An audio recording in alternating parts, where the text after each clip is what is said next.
You are listening to the Outside the Boards podcast. I'm Danny O'Leary. For most of my professional career, I have worked in mainstream sports for some of the world's leading sports organizations and properties and blue-chip brands, helping to create award-winning omni-channel marketing campaigns, result-driven sales strategies, and impactful brand-building initiatives. But all that work doesn't compare to the fun, excitement, and challenges I've been fortunate to experience working for the king of all sports, polo. For nearly a decade, I've put my heart and ambition into helping advance the sport of polo. I've made lifelong friendships, met some incredible people, traveled to memorable polo destinations, and heard the craziest stories.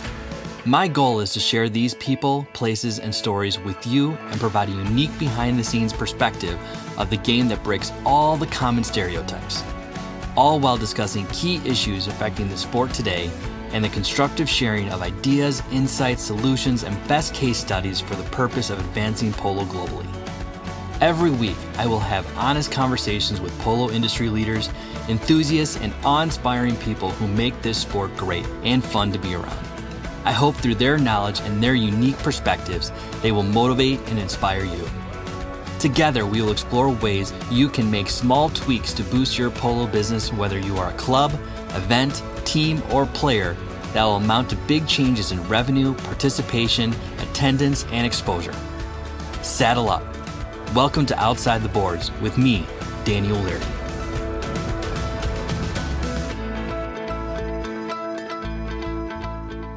Danny O'Leary here, and welcome to Season 3 of the Outside the Boards podcast. On this episode of Outside the Boards, I'm really excited to introduce you to one of America's polo legends and culinary businessmen, Mr. Tim Gannon. Outback is a synonym for polo in the United States. During the late 90s and early 2000s, Tim Gannon's Outback Polo Team managed to win 5 U.S. Open championships, the first team to achieve such a feat. Led by Tim Gannon, who has been an active polo player since 1992, the team was one of the greatest sponsors of the game in America. As a recognition, the United States Polo Association honored him in 1999 with the USPA Sponsor of the Year Award for his contribution to polo. After winning back-to-back U.S. Opens in 1999 and in 2000, Outback Polo Team won their 3rd U.S. Open championship in a row in 2001, an achievement no other polo team has ever managed to replicate. However, Tim's passion for polo surpassed the U.S. as he played actively in England, Spain, Argentina, Dubai, and Uruguay too. Throughout the years, Outback Polo Team was represented by some of the best polo players in the world. Polo legend Adolfo Cambiaso may be the most important one, but other players such as Lolo Castagnola, Sebastián Merlos, Azzaro and Julio Arellano also wore Outback's jersey. As Gannon was an early promoter of women's polo, the late Sunny Hale also played for his team and won the U.S. Open too. In 2013, as a recognition for what he did for the sport during the past decades, Gannon was inducted into the Museum of Polo and Hall of Fame. Tim passed his passion for polo on to his son, Chris, who is also a polo player and continues his father's legacy. In 2021, Tim Gannon, along with other polo field patrons, started the Wellington Polo Tour, a 16-goal league in Wellington, Florida that runs from January through April. Now in its 3rd season, the tour will be part of the USPA Florida Circuit 16-goal Super Series, which includes as many as 16 participating teams. Tim has had an incredible polo and business journey that is worthy of a documentary and taught in MBA schools. I had a great time speaking with Tim and feel honored to call him my friend. I really hope you enjoy this podcast. So let's get started, everyone. Enjoy. Tim Gannon, the legend in the kitchen and on the field. How are you doing, man? I'm doing great. I'm here at the Polo Club looking out on a beautiful day, looking over field number 1 and thinking about our season starts on New Year's Day, this Sunday, for the first new ownership of the Polo Club by the United States Polo Association. Unbelievable. So are you up in, what is it, the Mallet Bar? You sitting there? Or I'm at the pavilion across from the Mallet Grill, and it is a picture-perfect day. It's probably 65 degrees. This is polo weather. And then for all of you who are listening, I am in Chicago waiting for what is considered to be a brutal, deathly cold storm that's coming in. So way to rub it in, Tim. I know. I was watching the weather all over the United States. And I really, to be honest, I feel so bad for so many people that are not just snarled in traffic, but really in harm's way, with electricity going out. And, I've been in Chicago when it was minus 40. It was the coldest day of the decade. And it's scary. I mean, it's literally scary to be out in that kind of weather. So hats off to you people, and God be with you and keep you safe. Thank you very much. We got a lot of activities, I think, planned for my kids to hunker down and stay warm. Even going outside briefly to throw hot water into the air and watch it turn into snow. But that's fantastic, man. So you got a big day planned down there with all the players or people who would participate in the World Championships. Is that right? Is that what you told me? Yes. Yeah. We just finished the World Championship here. That was done in November. And it was a very exciting finish to the match. It was the United States against Argentina, and the United States lost in overtime with 2 seconds left on the clock. Argentina scored and won the game. It was an incredible final. United States did fabulous, and the Argentine team was obviously brought up great players, but everybody had great horses. There was 160 donated horses from Adolfo Cambiaso, and his sponsor donated the best level of horses that the Federation of International Polo has ever seen. So everybody rode great horses on beautiful polo fields. And then we got to cater it all for, there was probably 3,000 people here for the finals. So it was just phenomenal and allowed us to get ready for this now, the new season coming up. Well, wait, hold on. We're talking about the FIP World Championships, right? Wasn't it Spain in the U.S.? Yeah. Yes, it was Spain in the U.S. I'm sorry, Spain. Argentina got knocked out by Spain. Yes, You're correct. Yeah. No, that was exciting. And not to mention watching Hope play on that was unbelievable. There was a Domecq player on the team, and I knew the Domecq family from Soto Grande when we won the Gold Cup there. And I actually got to ride horses with Alvaro Domecq, greatest bullfighter of all time. Oh, my gosh, that's fantastic. What an experience, man. I wish I was down there with you guys in warmer weather. That's for sure. Yeah. Well, no, it's going to be an exciting season for now that we have owns seats NBC. available whenever you come in my box. So you're more than welcome to sit in the best box of the stadium and watch a great game. Oh, I'm going to take you up on that. I hope to get down there for the Open come April. Yes. Well, Tim, we could spend a long time on this interview with all the accolades that you have had within the polo community and even in the restaurant industry as well. But I want to kind of go back, and I'm going to jog your memory in going back to how you got started in this game, because everyone I talk to has a very, very interesting story, whether they were part of an equestrian family or polo family, or is it something they picked up, in their mid to late 30s. Yeah. I know all about you. I've read about you, but, I'm going to play dumb on this interview. Right. And I'm curious, how'd you get into the game? Mine is a great story. It's a story of friendship.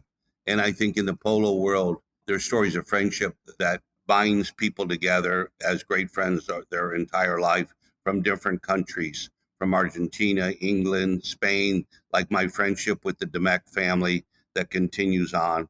So my first polo friendship started in algebra class in high school, Fort Lauderdale High School. And I was sitting there, and Phil Heatley, who sat behind me, started talking about polo. And I was fascinated by polo. He asked me if I wanted to go out to El Paso, Texas for the summer. And I just known him through algebra class. So it was kind of, a little bit of a risky thing to go off for a summer with somebody you had just met in an algebra class. But I thought it sounded very adventuresome.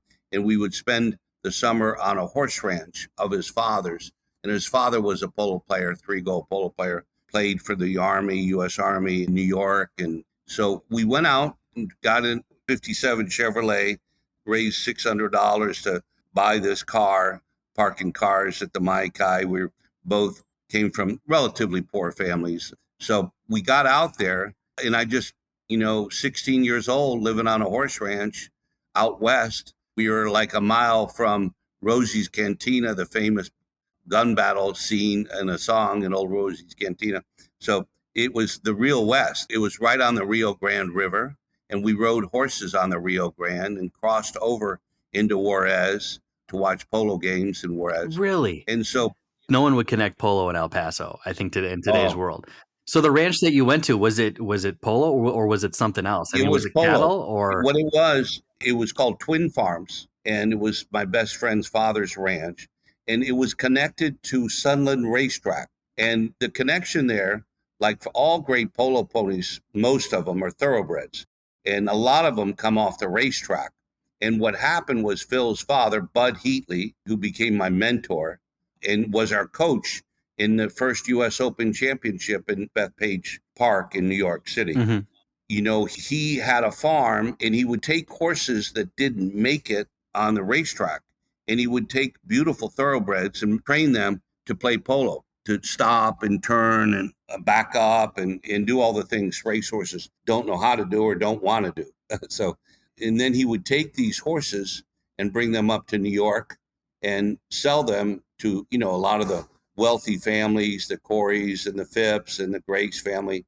And, you know, that's how he made his living, Mhm. is selling polo ponies. He would take probably 24 up there and sell them all. So he was my first inspiration to how I got into polo. And I asked him, I said, listen, I want to become a polo player and I want to play this sport. And he said to me, he said, son, it takes a lot of money to play polo. You got a 57 Chevrolet here. It's, you know, you're in a rough start. Yeah, here. $600 Chevrolet. Yeah. So I asked him, I said, well, he said, you need a lot of money. I said, how much money? And he was very vague. He said, it's a lot of money, way beyond what you can dream of. And I said, really? So I said, well, how do you make a lot of money? And he was really interesting. I remember it to the day when I was 16 years old. He said, you can marry somebody wealthy and you can do that. And I said, okay. I didn't want to do that. That's a rough way to make your money. The second one was to go to Wharton or Harvard, and I didn't have the grades for that. And the third one was, and he went into great length because he thought this one would be meaningful. And I listened to this story very acutely. And he said, George Mistral, who was a watchmaker, and he went hunting with his dog in Switzerland. And he came back and he pulled the sand spurs off the dog one by one. And he noticed the action of how the sand spur worked because he was a watchmaker. And he duplicated this. DuPont had just come out in 1948 with plastic fiber. It was a new invention by DuPont. Mm-hmm. So he knew about it, and he took these plastic fibers and he made them into a hoop and a hook and a loop. So he did this, and he created Velcro. This is what we know as Velcro, is this plastic fibers that mesh together and hold on. And it was later, you know, used at NASA in 1961 and then became famous. It took a while for Velcro to catch on. And then it became popular with Olympic ski racers for gloves and jackets because you don't have the fingers. So Velcro became very, very popular. So he said, if you find something like Velcro, you can get to the polo field. So that stayed in my mind all the way in a struggling restaurateur in my 30s and 40s in New Orleans until I was 39. And then I developed the Bloomin' Onion in a restaurant in New Orleans. And I said, there's my Velcro. It's as simple as that. And I knew right then my dreams of playing polo were all going to come true. So I called my best friend from algebra class and I said, we shook hands at 16 and we said, one of us is going to make it big and the other one gets to be the polo manager. So I said, I want you to be my polo manager because I think I'm going to make it big. And we hadn't started Outback yet, but I knew a big restaurant company was coming. So he agreed and he became my polo manager at 42 years old. I started playing polo seriously. And then I won my first U.S. Open at 45. And by 50, I won 5 U.S. Opens. And when I was 49, we were number one in the world, having won the Open, the Gold Cup here in America. We won the gold and the silver in Spain and Soto Grande. And we didn't lose one tournament. We won every tournament we played in. And we had 100 horses. And it was the best year of my polo life. And it was incredible. We played with great players, Adolfo Cambiaso and Lolo. And Jeff Blake was the American player we had, Sunny Hale. We had the best of the best in the world. Yeah. And so it was such an honor for me to play at that level. It's one thing to play at that level. Okay. That takes a lot of bravery and courage. But it's another thing to dominate for 5 years in a row at that level. And for just starting polo at 40 years old and by 50 to win 5 US Opens. And people all said, well, you found polo after you got successful. No, I had dreamed of polo since I was 16. I knew I was going to be a polo player from the earliest days of my life. And that was a dream, always a dream. I dreamt more about being a polo player than I did about being a restaurateur. Restaurateur was the diving board to get into the swimming pool of polo. So polo was my dream. It was athletic. You know, you needed a lot of courage.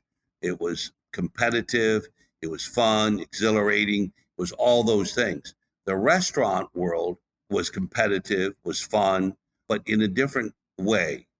Our Outback Steakhouse, we were one of the top 2 or 3 restaurants in the world for casual dining. Mm-hmm. So we had a great run. We still do. It's still going well. So to be successful at 2 things at one time, I was feeling so blessed and so alive and on fire. You know, it was great. So now in my new role here as chairman of the Polo Club, I get to soak back up some of those memories when I look out at polo fields and I think of my days galloping up and down that field, racing to the goal and doing all that. So that's how I got started. And I had a fireball entrance into the polo world from playing low goal into high goal in a meteoric way and formed a lot of great friends, you know, all over the world, from the bullfighters of Spain to King Charles in England and Prince William, and playing with them in England, and then Spain, playing with Patrick Hermes and Salvatore Ferragamo in Italy. You know, the friendships, Tommy Lee Jones here in America, the friendships that you get in polo are not like the business world. They're very unique, and they're from different walks of life, tremendously different walks of life. You're absolutely right. Like, I came from mainstream sports, and one of the main reasons I've fallen in love with this game is because of the people. And these are, you know, from the grooms on up to individuals like yourself. I've never felt more at home and comfort talking to individuals who are titans of their industry, and found to hang out with them, blue jeans on, having a yellow jacket Coors beer in their element. And I've never seen more people like that, from my boss, Jim Jury, Mark Ganzi, yourself, Janarvis, all those guys, you know, hanging out with them on the side of the polo field, not talking about business and talking about what they're most passionate about. It's a very, very unique and very memorable place to be. That's for sure. Yes. Can we relate all this success to the Blooming Onion? Yes. The simple answer is yes. We have sold over $1 billion of onions over the past 32 years with an average profit 85%. So we're at $1 billion in profit from just the onion. So yeah, I will tell you, and we had 3 jets, Falcon 50s in our company that were named Bloomin' Onion 1, Bloomin' Onion 2, and Bloomin' Onion 3. I will never look at a onion or blooming onion the same anymore. I feel like I'm going to have to tell your story to people. Yeah. Let me tell you the backstory on this. So you have a huge gap. You said you're dreaming about polo, and I don't know if you were continuing to ride or do anything amateur wise, but you know, from 16 to what you said, like 39, 40, what were you doing in between there? You know, I went to Florida State, and it was pretty interesting because I got a little bit sidetracked, you know, to a liberal arts degree. And I transferred over to Italy with Florida State, and I studied art history in Florence. And I did that, and I fell in love with Florence. And I got a job in the summers as a tour guide, giving lectures in the Uffizi Gallery, you know, 19, 20 years old. But I knew the Renaissance, and I loved it. And I learned Italian, I learned French. And so that kind of widened my life and gave me a pretty broad sort of foundation, you know, when I came back into the States to kind of look for careers. And my first job in Aspen, Colorado, when I came back from the States, was at the Aspen Institute. I worked with a French chef there because he didn't speak a lot of English, so I helped him ordering and all the different things. So that's what started my restaurant career, was in Aspen, and it was more of a fun job. So I love snow skiing. I love the adventure of it and all that. But then I went from there and I joined Steak and Ale. And Norman Brinker, the founder of Steak and Ale, was a polo player. He was president of the United States Polo Association. Mm-hmm. So became sort of a mentor of mine also. And then I was transferred to New Orleans.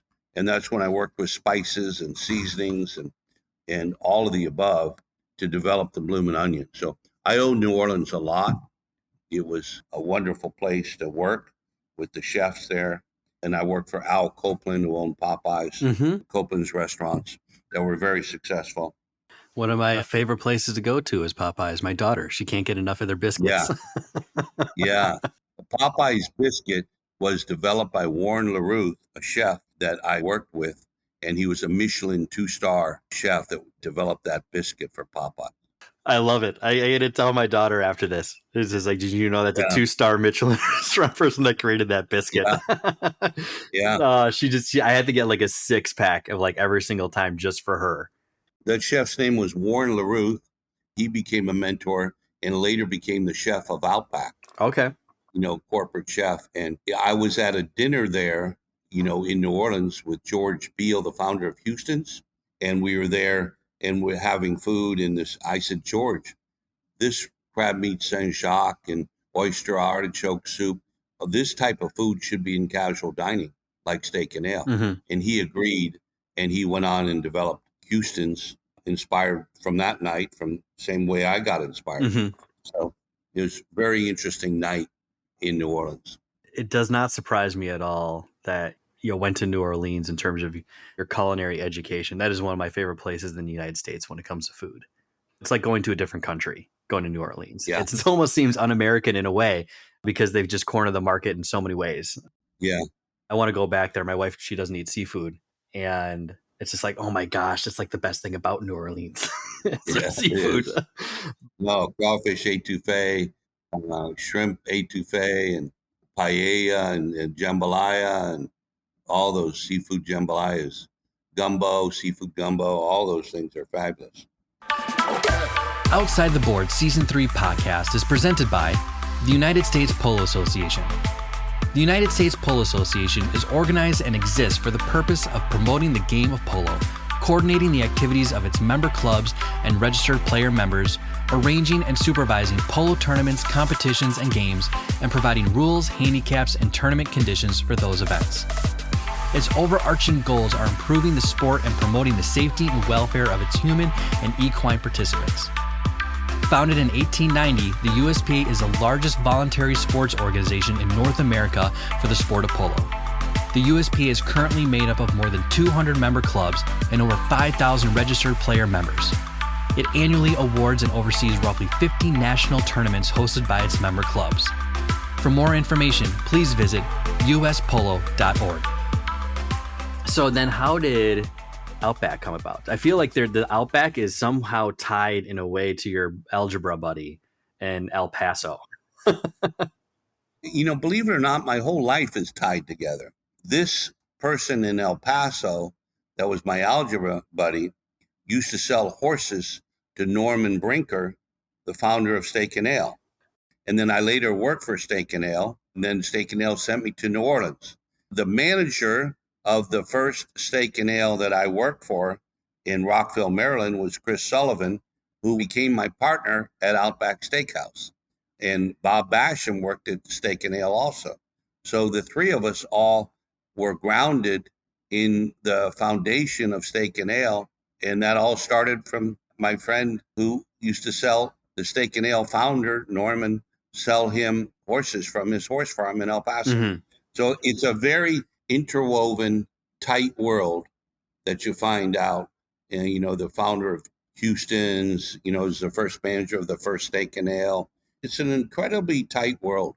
And my message to everybody is, as you're coming up and going through this world, remember that the people around you, talented, may become your partners and may become very successful. Yeah. So always be aware that successful people probably are around you all through your life. So it's identifying who they are and grabbing their coattails and hanging on. It also seems, though, Tim, that you kept your roots very, very close to you from what you've experienced at even a young age. I mean, you developed certain passions and adventures, such as polo and stuff like that. Like, you always kept that close to you, not just, with your personal relationships, but the way you feel and your aspirations and your goals and so on and so forth. Even at my age, I feel sometimes I come full circle around to relationships that I had and experiences that I had since I was like 10 years old. And everything is uniquely tied together. It's like string theory in a way. Right. And somehow you always come back to your passions. And especially maybe that's more so that I have kids now and you're wanting to influence those kids with all the things that you had done at an early age. Right. That might have something to do with it. But that's a great story, Tim. It really, really is. Now, going back to polo. So you had a slingshot. I feel when you talked about your story, I feel like there should be a Blooming Onion Award. And there's a few people I would probably give that to today. And that award is basically like someone's quick trajectory within the sport of polo since they came into it. I had Louis Divalex on with Lafay Polo Team. Yes. He's a guy that's like that has made a significant mark in the game, both here in the U.S. as well as in Argentina. Because he was just joined the world of polo, 3 years ago? Yeah. He got his name in here. So his story is really exciting too.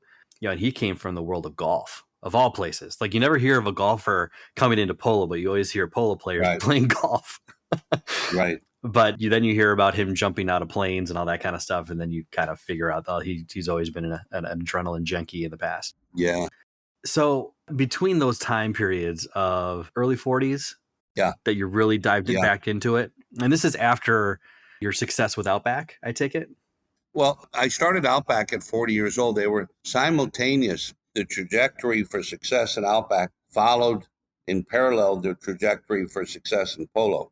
As we went around the world with Outback, I was going around the world with polo at the same time. So they both paralleled each other. Now, when you say all over the world with Outback, where were you going? Well, we went to 28 countries, Brazil. We have 100 restaurants in South Korea. Oh, wow. Yeah. Latin America, we developed in the islands, and Dominican Republic, Costa Rica, Mexico, Canada. We moved around quite a bit. And you were playing polo in parallel with all this? Yeah. 1 year we built 160 restaurants in 1 year. It's the same year I was number one in the world, playing in Spain for a month. I was busy. I was having my hands full, but I was enjoying life and making it all work. And at that time, were you just an amateur player, your 1-goal handicap? Yeah, when I started in Tampa, and then we came over to Palm Beach to play a couple of tournaments to see what it was like, and I loved it. So I loved high goal, and so I dove right into high goal polo and played my first U.S. Open in New York and won that one, and then won the 4 more right behind it. Now, what year and what age were you at that time? 45 years old in 1995 in New York. Did that take within a year or two since Tampa Bay and then moving into and then creating your team for the Open? No, about 3 years. Okay. 3 to 4 years for us to kind of slowly make our way over to Wellington and to play the high goal. I mean, you high goal, the salaries are different and horses are different and everything's different. You got to learn how to play high goal, and you got to start at medium goal to get there. Mm-hmm. You can't just go right into high goal polo. That's a big mistake. Mm-hmm. So then you obviously took to it really well as an amateur player, really jumping and diving into going from low goal to high goal pretty quickly in 3 years. That doesn't come easy for a lot of people. Yeah. Who were some of the individuals around that time that helped you develop your game and also help put together your team for the Open? Well, it all goes back to my best friend, Phil Heatley, who was my guide to horses. He knows horses really well, about buying the high goal horses and getting the teams. And he introduced me to Memo Gracida, my first big polo player, first team we played with Memo. And we won in 95. We put a team together and then came back and won in 96. And then we put another team together to play against Memo, and we won with Adolfo. Those were the Memo, and Julio Arellano was on our team, and Sebastián Merlos. Those were the big ones. And then the next year we played with Memo and Mike Azzaro and Valley Aguilar. So those are the first 2 years, and then it flipped to Adolfo. Was Adolfo at that time relatively new to the scene? Was he at 10 goal at that time or no? He was 10 goals. He's been 10 goals since he was 16. And his son, who's 16, just turned 10 goals too. So, My gosh. yeah, they won the Palermo Open, Argentina Open, a couple of weeks ago. So, what other tournaments do you have credit to your name and your team beyond just the Open? There's quite a long list of that. Silver Cup, was a big one. We won that in Oklahoma. Pacific Coast Open in Santa Barbara. We won the Gold Cup here, the Gold Cup in Spain, the Silver Cup, the Gold Cup in Argentina. We won a big tournament. We won with my son and Adolfo was the Masters Cup in Argentina in Palermo on the number one field in Palermo. That was a big honor to be on that field. We won that in 2005. We won that tournament, and that was huge play in Palermo. And we played against Facundo, Gonzalito, and Pablo McDonald. And it was my son and I and Lolo and Adolfo. Not your son, Chris? Yeah, that was a big honor. How long did your high goal career go till? It started in 94 and it went to probably 2008. So 14 years of high goal and about 25 years of polo. Man, oh man. Your whole entire career is just all bundled into one big accomplishment. Is there one particular tournament or experience in polo that outstands all the rest at all? Yeah, there's a couple. The first win on the U.S. Open was startling, and we had Phil Heatley's father, as our coach. Bud Heatley was our coach and came up from El Paso to coach us. And that was thrilling because he was jumping up and never thought this little boy he gave a saddle to when I was 16 would ever come and be winning the U.S. Open, playing with one of the great Memo Gracida, and playing in New York City where he used to bring horses to. So it was a real dream for him to coach us and a dream for me to have him as our coach and to win in front of his eyes of a guy that started me in polo. And then we went around the Statue of Liberty. I had a yacht up there, and we took the U.S. Open trophy, and we went under the Statue of Liberty drinking champagne out of that cup with him. And that was a very, very special kind of moment, for me, under the Statue of Liberty, under a big full moon on a private yacht that I owned, Please tell me you have a picture of that. Oh, yeah. Yeah, we do. Yeah, we do. That should be the picture of promoting season 3 podcast is that one right there. It would just be so wonderful. That's a great photo. That would be fantastic if you can find that and dig that one up. My gosh. So going now to today, we have the Wellington Polo Tour, which is in its second year. And I hear references back to the Outback League, right? And bringing back. Can you talk a little bit about the Outback League? Sure. The Outback League was formed, at our farm, and it was played on private fields because the International Polo Club was dedicated to high goal polo. And we wanted to give people that didn't have the money, the wherewithal, the resources to play high goal, we wanted to give them a stepping stone in a tournament.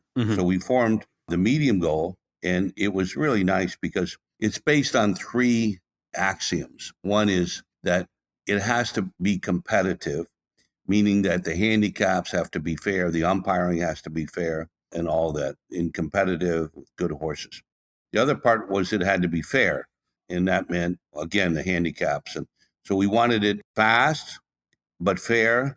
And then the third component was fun. We wanted all of the patrons to get along really well, to have parties together, and after the games to hang out with each other and become friends versus, when people come to a game, they race off in their cars and they don't hang out together and they don't get to know each other. So that's what the Outback League was. It was fun. It was competitive and fair. And it still is to this day.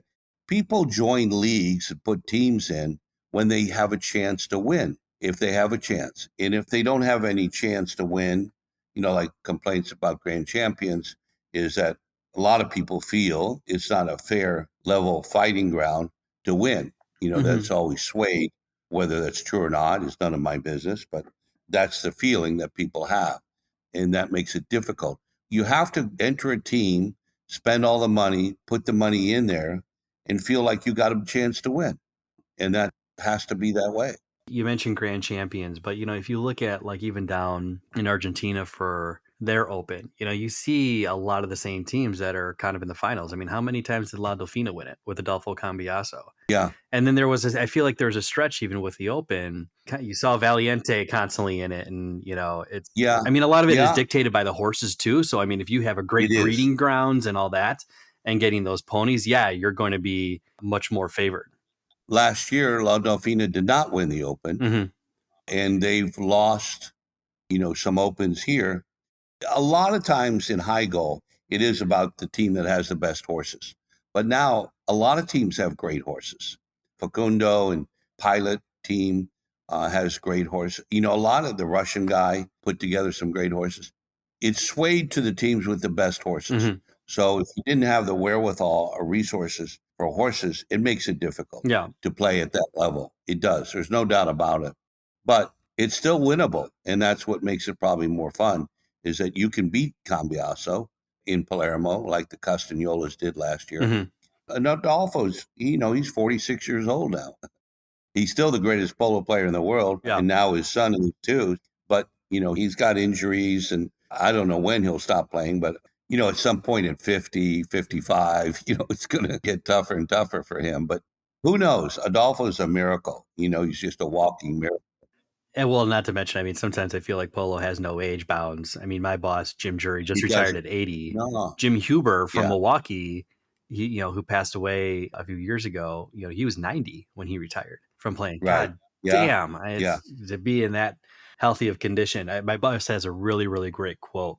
He says, you don't play polo to get healthy. You have to be healthy to play polo. Something like that. That's exactly. No, that's true.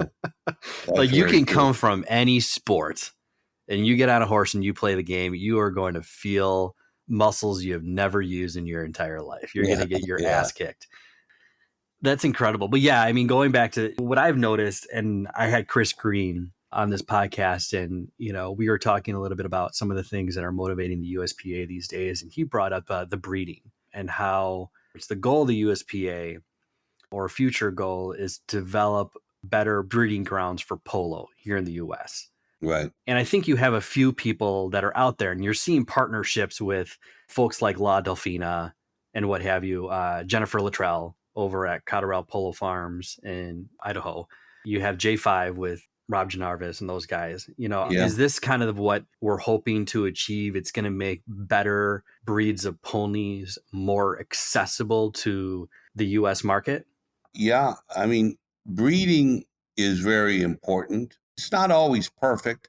Cloning, all of that works, not all the time, but it does work.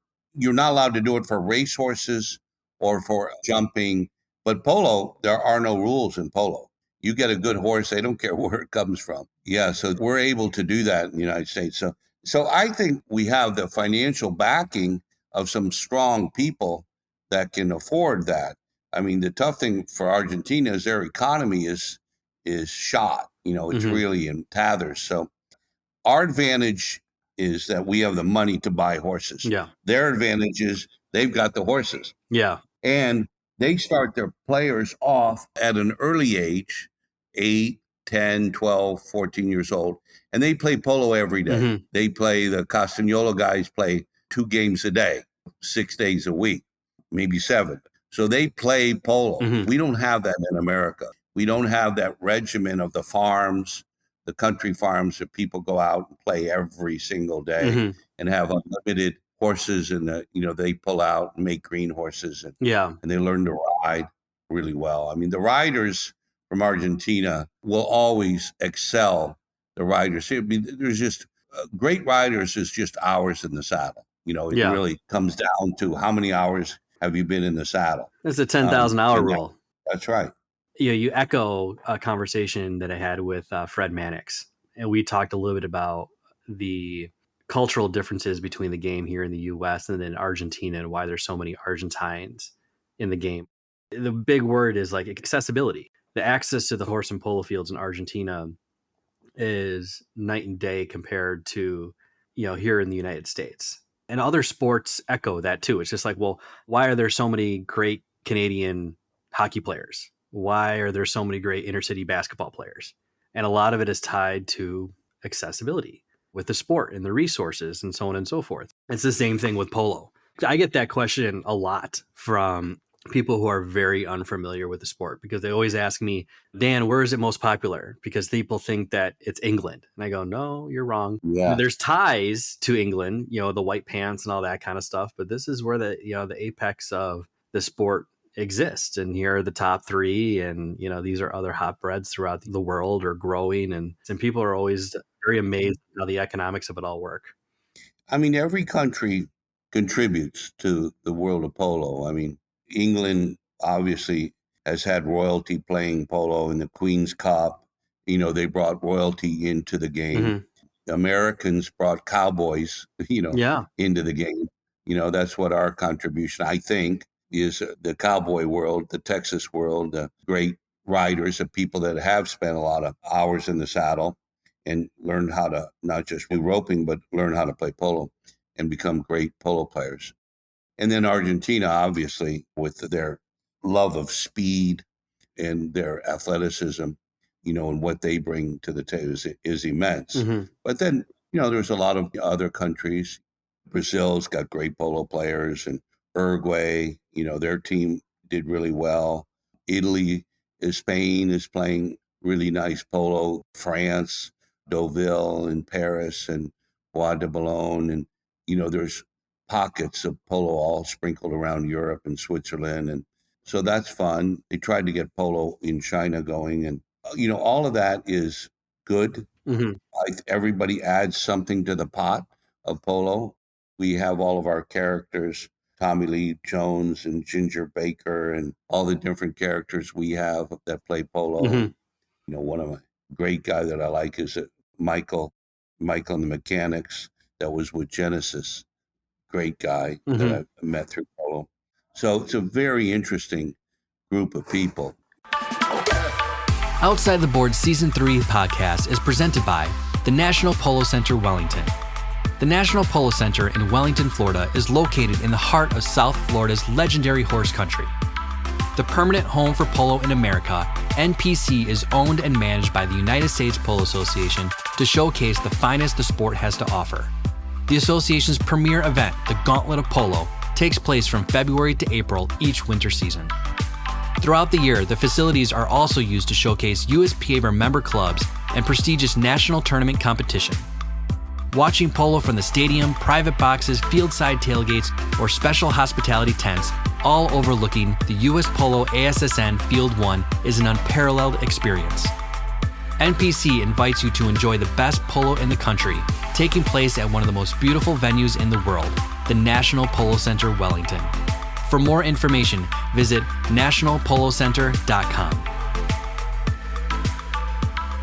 So the Wellington Polo Tour, this is now in its second year. I think you had mentioned that this is at 16 goals still, right? Yeah. This is, again, going back to the Outback. I think you were quoted as saying, this is kind of the reemergence of the successful Outback Polo League from back in the day. Yeah. What was the motivation around the Wellington Polo Tour? How did it all come about with all these private fields and what have you? Well, there was a need for it because, the grand champions didn't feel like it was the right league for a lot of these people that had a big commitment with their own field, and they felt like they didn't need to play at grand champions. And Adolfo called me and he said, Tim, we need medium goal to support high goal. So I want you to bring back the Outback League, and I want you to be the chairman of it. And as a favor to Adolfo, I immediately said yes. Yeah, I'm behind it. And then we have a guy, Juan Oliveri, who's fabulous. I mean, there's nobody, I think, that it runs a tournament better than Juan. He's well-liked. He's well-respected. He's a diplomat. He's classy. His son plays polo. He played polo. He knows how to make it work. He knows how to keep everyone happy. Mm-hmm. We do the private league. We play on private fields, but this year we're going to do something different. And the finals are going to be played in the stadium here, which is great. I mean, you've been playing on the backfields, winning, and finally you get to the finals and you come to the number one polo field in a stadium, with 2,000-3,000 people. So yeah, that'll be new and unique this year. Yeah, no question about it. So just to kind of a blanket question, beyond Wellington Polo, you hit on something that was really important down there, and the creation of the 16 and creating a highly competitive league that's almost a springboard for people who want to jump into the high goal, because 16 is that's medium goal. Would you qualify as that? Yes. So do you find that other leagues and clubs throughout the United States is to really embrace that springboard between, like here in Chicago, we have amateur, probably 0 to 4. There's then kind of that 8 to 10, and then there's that 12 to 14. 12 to 14 being kind of our definition of high goal. Right. Is it really important to embrace that lower part to really get people a comfort level as to, okay? Yeah, I mean, that's how I started. I started in 4-goal polo in Aiken, South Carolina was my first tournament at 4-goal. And I played 4-goal polo, and then I played 6 to 8-goal polo, and then I played 12-goal polo. I worked my way up, and you got to have that. I mean, if you jump right into high goal, you're going to be out there as an amateur just sitting there on your horse watching the game and paying a lot of money and not being involved and not helping out and not knowing what to do. The game is so fast at 26 goal. It is so lightning fast. Yeah, I mean, it makes your head spin. I mean, even 12-goal polo, 16-goal, it's all fast polo. I mean, 26 goal is a whole nother level. And then 40-goal is a whole nother level. They're all different levels, but, they're all fast. I mean, I've seen 8-goal games that constantly run up and down the field. Yeah. As fast as the horse can run. I mean, they tend to get more spread out and more organized as you go up, from 8-goal to 12-goal, they spread out. 16-goal gets more spread out. 26-goal is way spread out, Yeah. So it's very well organized. And 40-goal is ballet. I would love to see a 40-goal. Well, I did want to go on the 40-goal with the group that hosts that 40-goal challenge down there at NPC. Now NPC. That's a Polo Players Trust Fund, and I'm on the board and started that. It used to be called the Outback 40-goal. That's what its name was. And we did it as a charity match, and we put 8 10-goal polo players on the field at one time. Never been seen in America. So that's a lot of fun. It's a great game, great tournament. So going back to the Wellington Polo Tour, all right, so you formed this 16-goal. Who are the contributing field owners? The main guy is Gonzalo Avendano. His boys were in the FIP Polo Federation. He's very dedicated with his own polo field. He was a guy that really kind of runs it, makes sure everybody's happy. But then, you have Maureen Brennan. She's a great polo sponsor. Jeff Hildebrand from Houston, Texas. Jarvanis, Bob, always contributes his field to it. And Maggie, there's a female polo player that plays Hawaii Polo. They don't have a field, but they play. Oh, Dawson is doing fantastic things. Yeah, sponsors put in their fields, and there's a lot of upkeep in these fields. And the Polo League wouldn't work if we didn't have these private fields. We don't have the money that the International Polo Club has. I mean, each polo field, it's about $100,000 a year for maintenance. Yeah. So, you have 5 polo fields, that's $500,000 right there before you bring on flag people and umpires. Polo is expensive because of horses and maintenance of the polo fields. Yeah. And the purchase of the polo fields.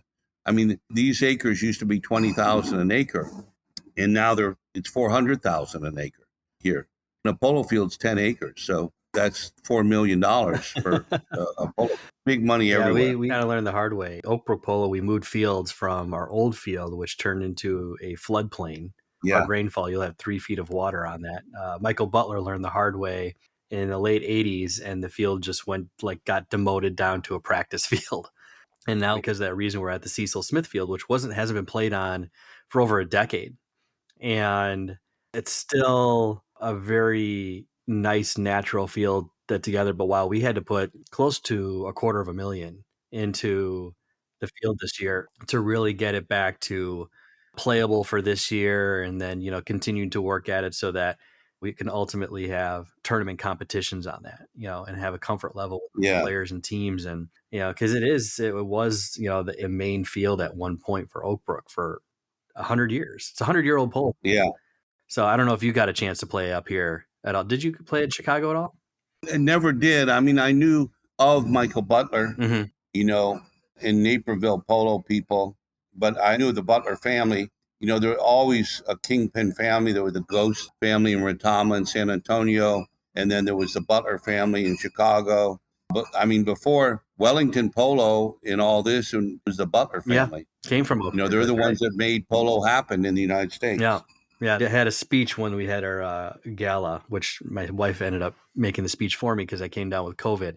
Every time I talked to individuals like you, I came to realize that Oak Brook and the Butler family were kind of the big bang in a way. Yeah. And so many people and ideas and what have you just rippled out of here, including Wellington. I mean, you always wonder, like, what would have happened to the sport if Paul didn't bring the Open to Chicago after Meadowbrook. Right. So what is your goal with the Wellington Polo Tour? Well, my goal is to make this what we originally started out to is the greatest polo club in the world. That's my goal. From a culinary, from entertainment, from being a place where you just were sold out on all of our polo games. We have great events. The fields are spectacular, in great condition. The umpiring is flawless. The competition is great. And that'll make this the greatest club in the world. Not in the country. It already is the greatest polo club in the United States.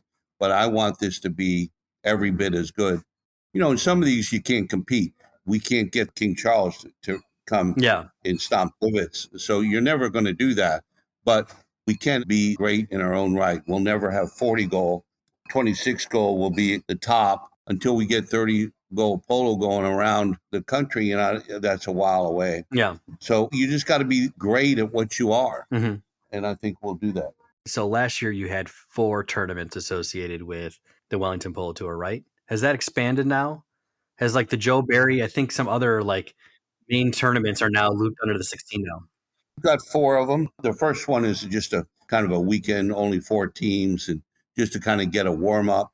And then mid-January, we start with, I think, the Joe Barry and go from there.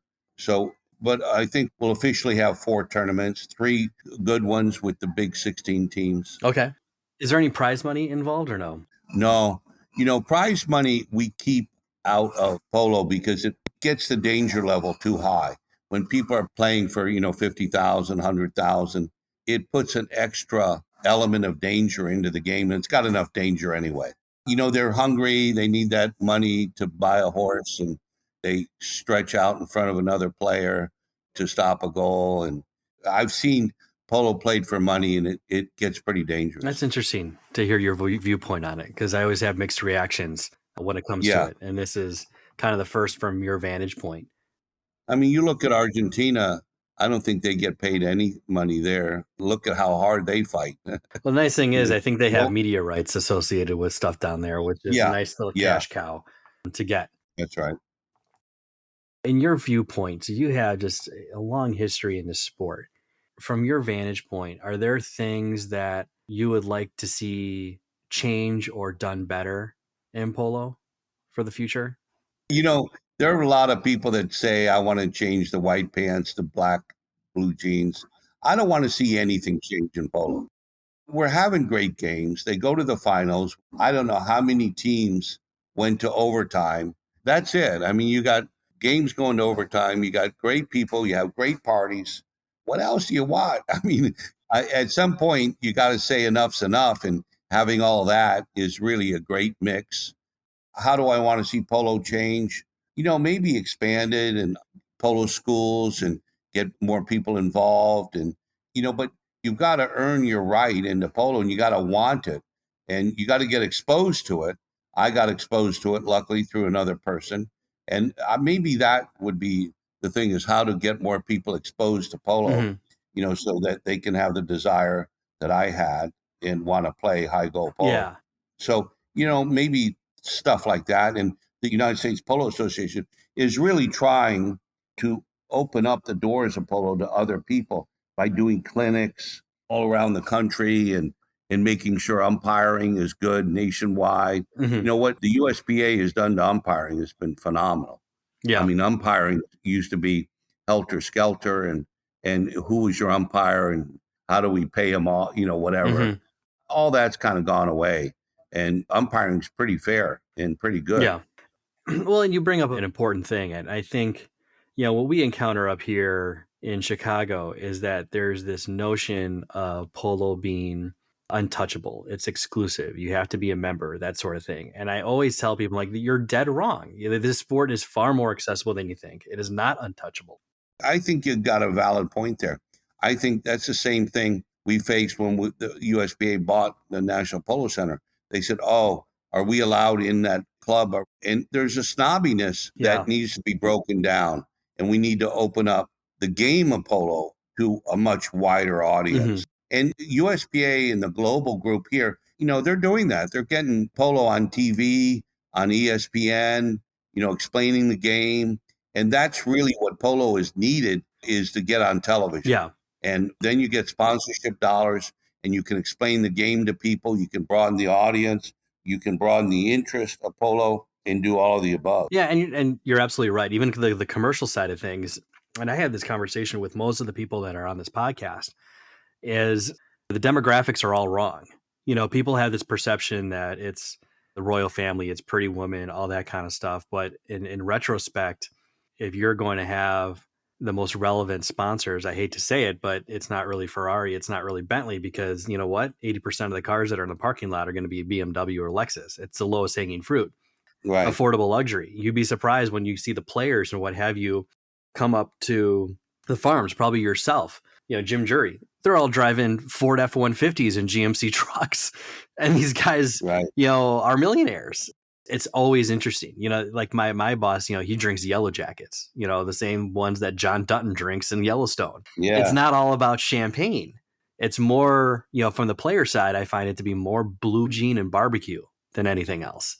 Yeah. I mean, you see that, the very wealthy old beer families, I've noticed that they very low key, the Orthwines, they drive old station wagons, and they live in very modest homes and they just have a way of not wearing their wealth. Polo's got all kinds, but there is a tradition where people live very conservative and hang out at the barn. They love their horses and they love the people that take care of their horses. Yeah. So all that's true. Excellent, man. Hey, Tim, this was a fantastic discussion. My gosh, it's been an honor to speak with you and listening to your stories and your upbringing, not just on the polo field, but with Outback. This is great. I mean, I feel like we could probably need to schedule a second one because I feel like we're not done. Anytime. I'd catch me during the season and I'll give you an update as to how we're doing, and how we're being measured and how much fun people are having coming to polo and how great the sport is being celebrated. And we can certainly do that. We could do a podcast and make it live with some polo behind us or something. We can definitely do that. You know what? That's something that we should probably plan for come April around the Open. Nearing the close of the high goal season down there, that's for sure. Or during the last tournament of the Wellington Polo Tour. What's your last match or the last tournament? Second last Sunday in April 23rd is the U.S. Open Finals. Okay. That's a great idea. I have yet to do a live one. That's for sure. Yeah. Well, let's do that. It's more fun. And we can, have some polo interspersed in that. Excellent. We might as well call this the holiday episode or holiday special. Yeah. But Tim. Well, and that's Merry Christmas to all the people that are listening, to all the people that polo brings a smile to your face and joy in your heart as to what it's done for me, for my life. I'm just sitting back and reeling through all my memories of polo as I run the club here and all the people that I get to say hello to, whether it's Tony Capolo from 20 years ago. A lot of these people go back 25 and 30 years. So it's wonderful to have these friendships. No doubt about it. Tim, again, it's an honor to speak with you. It's an honor to have you on this podcast. Can't wait to share it with people. best of luck to you this upcoming season. And Thank you, have a Daniel. wonderful Thank you so Christmas much. and New Year's, and Okay. safe travels if you're going anywhere. It doesn't seem, I think you're hunkered down to enjoy yourself. I'm hunkered down.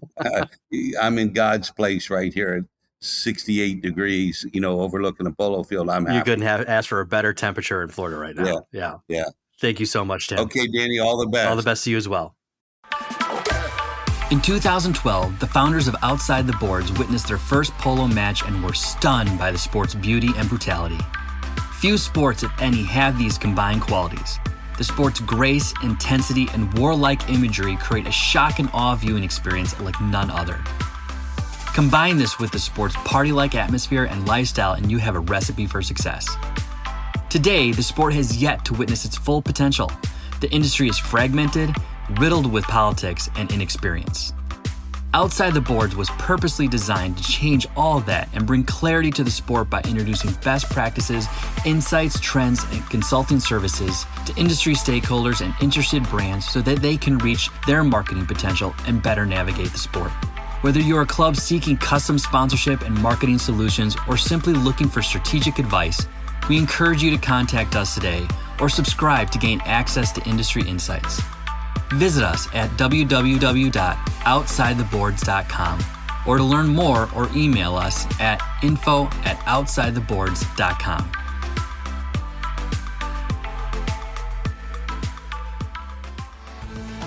Now we have reached the part of the show where we address outside the boards issues affecting the sport of polo with the sharing of insights, ideas, and best practices towards solving everyday marketing, branding, and sponsorship problems, avoiding bad habits, or helping to navigate through new trends and how to best leverage those opportunities. Hi everyone, on this episode's Insights, I would like to talk about demographics and how you're capturing that data. And I bring it up just because at our polo club, we are starting to see a bit of a shift in our overall demographics. It's skewing slightly younger, it's far more diverse than anything before, and that's ultimately a product of the culture and the changing environment that we see. In addition to that, since we're just on the outskirts of Chicago, the surrounding suburbs are doing quite well. They're seeing kind of a max exodus from the city of Chicago, and people are coming out to markets like Downers Club, Hinsdale, Naperville, and so on and so forth, much earlier than probably they intended to be. So we're actually seeing not just young families, but couples before they start families that are coming up and buying homes and so on and so forth, and polo being an incentive for people to come out. And it's another one of those activities that they see that enhances the value of certain environments or communities. So because of that shift, I wanted to bring it up on this Insight because I just want to encourage everyone to track their demographics more. And if you haven't updated your demographics in a long time, I would suggest you maybe do it. And there's a few ways to do it. The most lowest hanging fruit that you could possibly do is Google Analytics and tying it to your website, which tracks all of your activity and gives you a good sense of the people who are actually purchasing tickets and ultimately will attend your events. That's as easy as connecting Squarespace, Wix, WordPress. They all have their certain methodologies of connecting Google Analytics and setting up an account. And it should be a very easy process to do. So highly encouraged. In addition to that, you're using things like SurveyMonkey or using Eventbrite and SimpleTix to ask questions that are mandatory when you are purchasing tickets to gather some information, as well as creating customized different surveys throughout the season that target specific interests and their habits and so on and so forth. You could potentially tie it to one of your sponsors for participating in the survey to receive a discount of some kind, you name it. So there's clever ways to do it. One thing when it comes to social media and tracking those analytics, I use Sprout Social instead of having to look at the individual analytics from Instagram, Facebook, and so on and so forth. I use Sprout Social, which I subscribe to monthly, which kind of is an aggregate and collects information from all of your social media platforms and presents it into one report, if you will. So that's another way. It also allows you to do kind of cross-examination as to what Google Analytics is saying, what your social media is saying, and so on and so forth. So with that said, just wanted to encourage you to take a look at your demographics. If you haven't updated it in the past few years, I usually try to update my demographic information, usually every year, but mostly definitely after 3 years. That's usually when it expires. And you need to take a real good fresh look at everything. So enjoy and take care.